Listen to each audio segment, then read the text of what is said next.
evening, Laertes.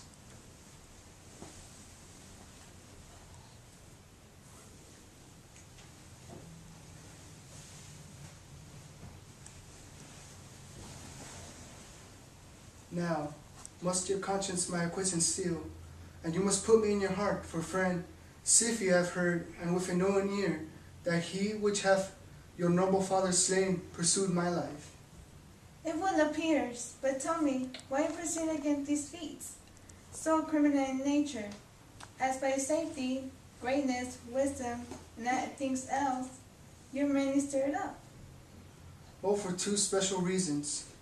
The queen, his mother, who lives almost by his looks, and for myself, she is so conjunctive to my life. And the other motive is the great love the general gender bear him. And so I have a noble father lost, a sister driven to desperate times, whose word praise may go back again. Still challenging a mother of all the age, but for her perfections, but my revenge will come. Break not your sleeps for that. You must not think that we are made of stuff so flat and dull, that we can let our beard be shook with danger. And think it past time. You shortly shall hear more. I love your father, and we love ourselves, and that, I hope, will teach you to imagine. How now? What news? Letters, my lord, from Hamlet. These to your majesty, this to the queen. From Hamlet? Who brought them? Sailors, they say, my lord. I know not.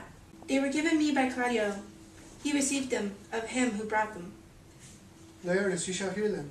Leave us.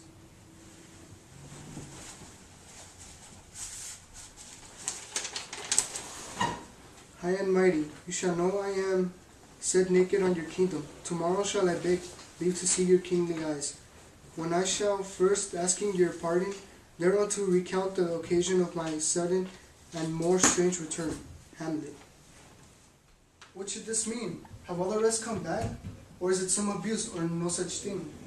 Know you the hand.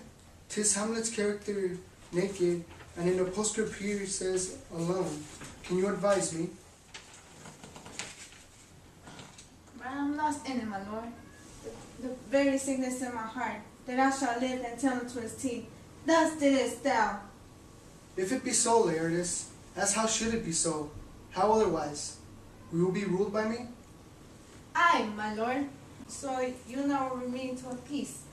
To thine own peace, and if he be now returned, as checking out his voyage, and that he means no more to undertake it, I will work him, he shall not choose but fall, and for his death no wind of blame shall breathe.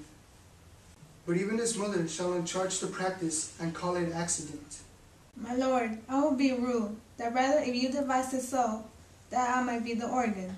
It falls right. You have been talked of since you travel much, and that in Hamlet's hearing, for equality, wherein they say you shine.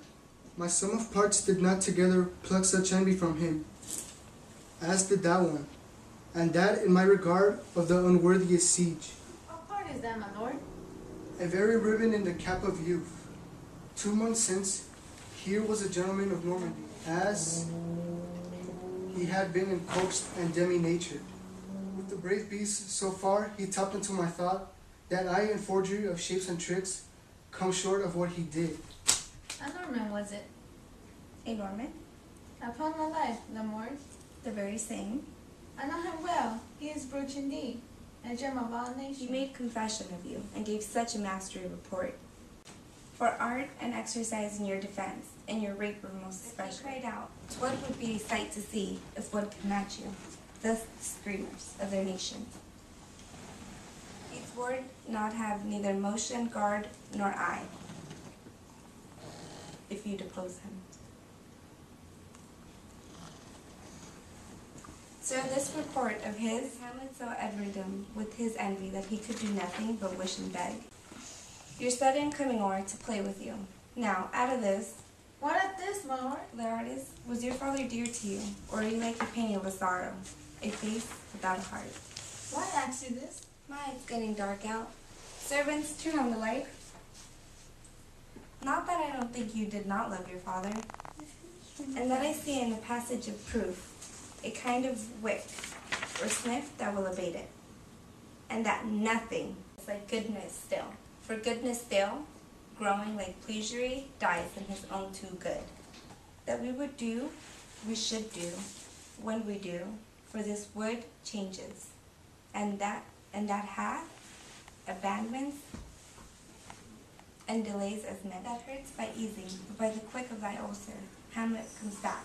What would you undertake to show yourself as your father's son, and more than just words? To cut his throat in the church. Should murder sanctuaries. Revenge should have no bound. Will you do this? Stay close within your chamber.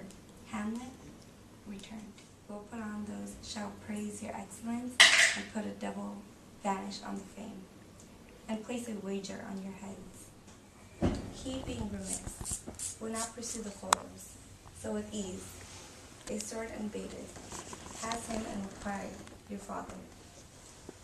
I will do it, and for that purpose I'll anoint my sword. Upon an action of a mountebank, so more of that, but dip a knife in it. It draws blood, no cataplasm so rare, under the moon can't save the thing from death. With this contagion, that if I gall him slightly, it may be death. Let's further think this. Weight, convenience of both time and means, to best fit our shape.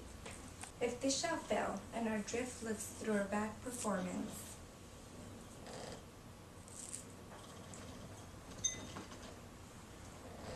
therefore this project should have a back or a second that might hold if this blast thing would fall into pieces. Soft, let me see. We'll make a solemn wager on your cunnings. I had it. We'll make all your motions dry and hot, and make your bouts more violent at the end. And when he calls for a drink, I'll have prepared for him. If he by chance may escape your venom struck, our purpose may stay there. But wait, what's that noise?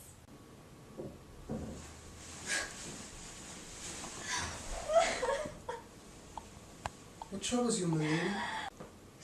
One wall tread upon another seal. So fast they follow. She's drowned, the artist. Your sister's drowned. Drowned? Oh, where?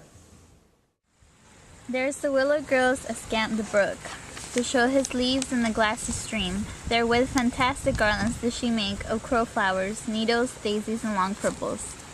The liberal shepherds gave a grosser name, but our cold maids do, dead men's fingers call them.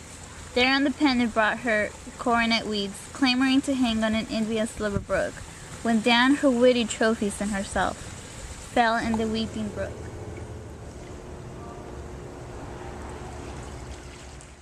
Her clothes spread wide and murmur-like, a while they bore her up, which time she chanted snatches of old louds, as one incapable of her own distress, or like a creature native in a deed, unto the element. But long it could not be, till that her garments, heavy with their drink, pulled the poor wrench from her melodious lay to muddy death. Alas, then she is drowned. Drowned. Drowned. Too much of water hast thou, poor Ophelia, and therefore I forbid my tears. But yet, it is our trick, nature her custom hold. Let shame say what it will, when these are gone, the woman will be out. Adieu, my lord. I have the speech, O fire, that fain would blaze, but that this folly drowns it. The artist, no. Let's follow, Gertrude. How much I had to do to calm his rage. Now fear I this will give a start again. Therefore, let's follow.